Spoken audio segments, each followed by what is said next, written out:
پرویز شریف میں مارکے حق بنیان المرصوص کی پہلی سالگرہ پر ریلی نکالی گئی۔ پیر سید محمد شاہ جرار کی قیادت میں عوام نے افواج پاکستان سے اظہار یکجہتی کیا۔ مزید تفصیلات جانتے ہیں ہمارے رپورٹر قاضی عمران بوٹا کی اس رپورٹ میں۔ آپ دیکھ رہے ہیں آج تک نیوز، خبر سچ کے ساتھ۔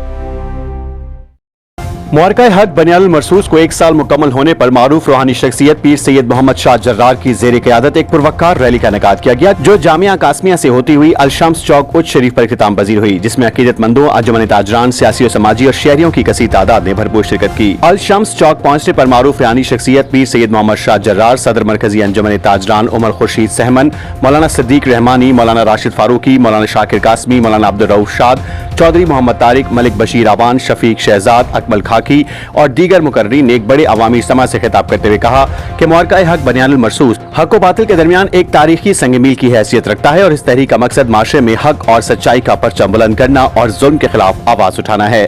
یہ بنیان المرصوص محض ایک نام نہیں بلکہ ایک نظریہ اور ثابت قدمی کی علامت ہے۔ مقررین نے اس بات پر زور دیا کہ جس طرح 1 سال قبل قوم نے اتحاد و یکجہتی کا عملی مظاہرہ کیا، آج بھی اسی جذبے کی ضرورت ہے جس پر ہم آج بھی کاربند ہیں۔ پیر و مرشد سائیں سمیت تمام مقررین نے عوام کے جوش و خروش کو سراہتے ہوئے کہا کہ عوام کا یہ ٹھاٹھے مارتا سمندر کی مانند شرکت اس بات کا واضح ثبوت ہے کہ مقصد کی روح آج بھی زندہ ہے۔ آخر میں معروف روحانی شخصیت پیر سید محمد شاہ جرار نے ملک و قوم اور افواج پاکستان کی سلامتی کے لیے خصوصی دعا کروائی۔ اس موقع پر سیکیورٹی کے سخت انتظامات کے ساتھ ساتھ ٹریفک کی روانی کو برقرار رکھنے کے لیے بھی خصوصی اقدامات کیے گئے تھے۔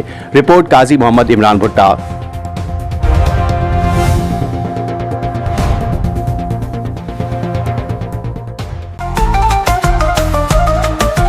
آج تک نیوز، خبر سچ کے ساتھ۔